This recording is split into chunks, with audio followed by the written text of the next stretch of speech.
تفسیر القرآن آج کا سبق سورہ یوسف آیت نمبر 41 سے 44 تک۔ اعوذ باللہ من الشیطان الرجیم، بسم اللہ الرحمن الرحیم۔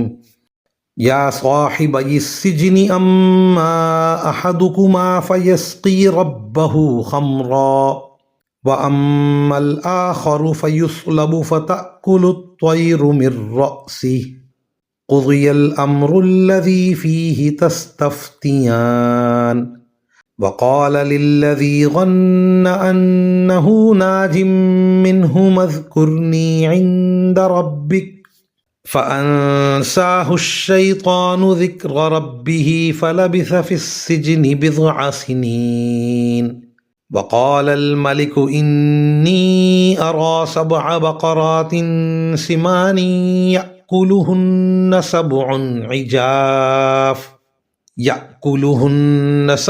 عجاف و7 سنبلات خضر وأخر يابسات يا أيها الملأ أفتوني في رؤياي إن كنتم للرؤيا تعبرون قالوا أضغاث أحلام وما نحن بتأويل الأحلام بعالمين۔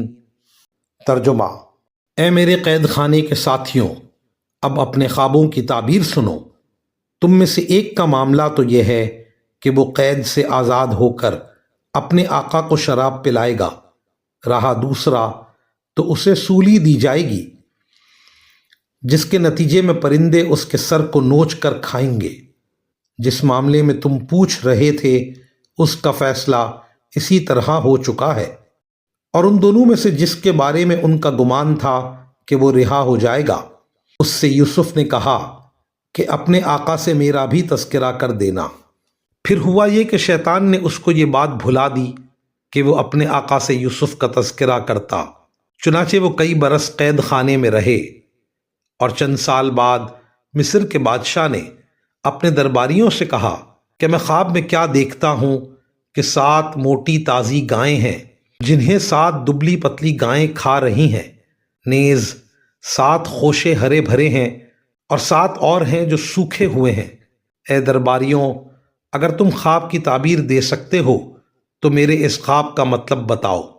انہوں نے کہا کہ یہ پریشان قسم کے خیالات معلوم ہوتے ہیں اور ہم خوابوں کی تعبیر کے علم سے واقف بھی نہیں ہیں۔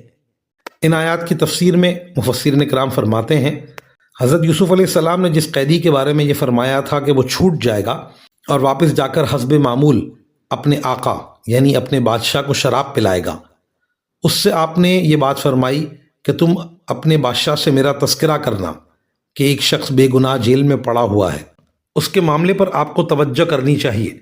مگر جیسا کہ آگے بیان فرمایا گیا، اللہ تعالیٰ کا کرنا ایسا ہوا کہ وہ شخص بادشاہ سے یہ بات کرنا بھول گیا، جس کی وجہ سے انہیں کئی اور سال جیل میں رہنا پڑا۔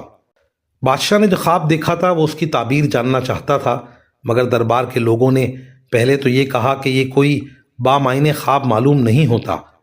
پریشان قسم کے خیالات بعض اوقات ایسے خوابوں کا روپ دھار لیتے ہیں۔ پھر یہ بھی کہا کہ اگر یہ واقعی کوئی بامعنی خواب ہے تب بھی ہم اس کی تعبیر بتانے سے قاصر ہیں، کیونکہ ہم اس علم سے واقف نہیں ہیں۔ وآخر دعوانا ان الحمد للہ رب العالمین۔